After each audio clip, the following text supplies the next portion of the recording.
Shalom Ouvracha, les amis, bienvenue à tous sur la chaîne Lire votre Shabbat Kodesh. Première halakha, avons-nous le droit durant Shabbat de laver le corps, de se laver le corps entièrement sous l'eau froide, sous la douche ou dans un bain? Est-il permis de le faire? La réponse est qu'il est permis de le faire, mais quand même avec une condition, c'est de faire attention au moment du lavage et du séchage, de ne pas essorer la pilosité bien fournie comme les cheveux ou la barbe, pour ne pas enfreindre le din de la halakha de srita, de presser. Tout ce qui est poil de la main ou des jambes, il n'y a pas de problème, mais c'est surtout au niveau des cheveux, de la barbe, on fera attention au moment.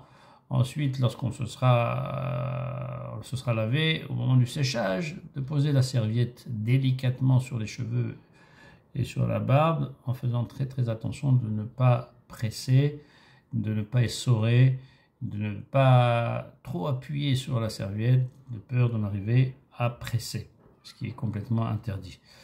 L'idéal, si on ne veut pas se laver les cheveux, c'est de mettre un bonnet sur les cheveux, de couvrir les cheveux. Maintenant, une fois qu'on a terminé de se sécher, on ne posera pas la serviette sur une source de chaleur ou au soleil par exemple. On ne l'étendra pas comme on a l'habitude de l'étendre, on la posera simplement sur le dos d'une chaise ou sur une chaise sans l'étendre réellement. Deuxième halakha, j'ai besoin de transvaser de la soupe ou un bouillon de ma marmite dans une soupière.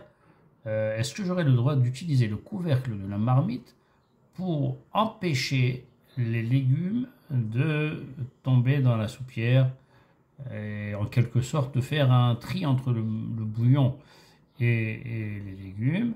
La réponse est qu'il est permis de le faire. Je place le couvercle sur ma marmite de manière à laisser passer le bouillon et de retenir les légumes. Il n'y a aucun problème, il est permis de le faire. Je peux même utiliser une louche, pas trouer une louche ou une grande cuillère pour faire la même chose, d'empêcher les légumes de tomber dans la soupière.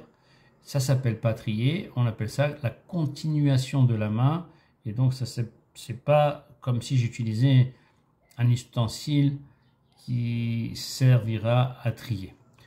Voilà les amis, je vous souhaite à tous un Shabbat Shalom ou Mevorach.